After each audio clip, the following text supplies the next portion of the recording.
Die dunklen Schatten des Mittelalters sind nun vergangen. Sie sind einem neuen, strahlenden Licht gewichen, dem Glanz der Renaissance.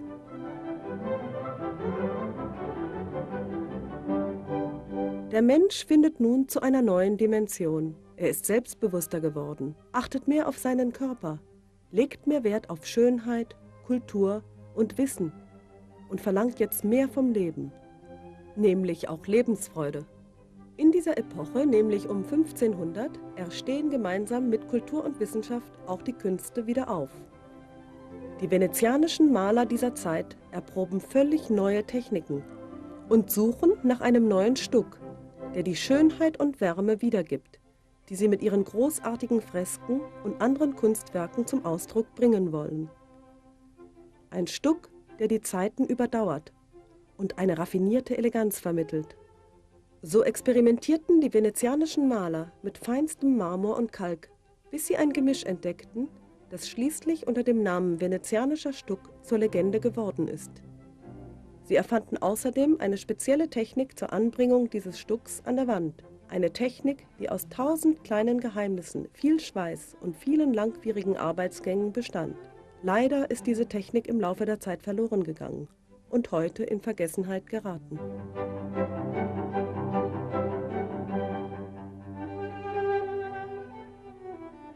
Als ich 1990 genug hatte von den vielen seelenlosen Hightech-Produkten, wollte ich eine Wand einfach nur in schlichte Eleganz kleiden. So bin ich auf die natürliche, warme Farbe dieses Wanddekors gekommen. Ich fragte mich, ob man diese magische Spachtelmasse nicht auch mit modernen Methoden anwenden könnte, ohne dass ihr besonderer Zauber dadurch verloren geht.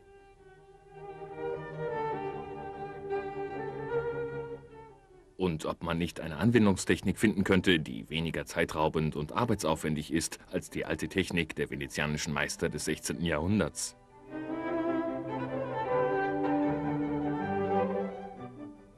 Und siehe da, es klappte. Nach jahrelanger Forschungsarbeit und Erprobungen hatte ich eine Spachtelmasse entdeckt, Spatula Stui, die in der Wirkung dem legendären Stuck von 1500 täuschend ähnlich ist. Diese Masse verfeinerte ich dann, um sie noch weicher und leichter auftragbar zu machen. Die Bestandteile sind die gleichen wie damals: feinster Marmor, Minerale und Kalk. Aus modernem Stahl fertigte ich dann das Spachtelwerkzeug an, das auch die Renaissancemeister zum Glanzpolieren verwendeten. Und das Ergebnis? Urteilen Sie selbst.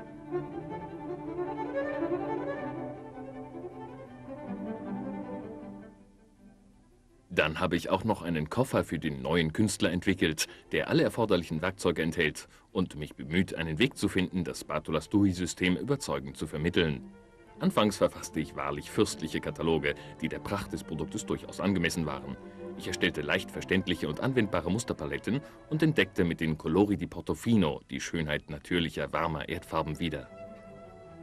Heute aber, nach 6 Jahren intensiver Forschung, gebe ich keinen Katalog mehr heraus, sondern eine Zeitschrift, die interessante Dekorationsvorschläge in einer umfassenden Farbpalette und mit viel Wahlfreiheit vermittelt, damit jeder seine Wohnung raffiniert und dauerhaft verschönern kann, so wie es ihm am besten gefällt.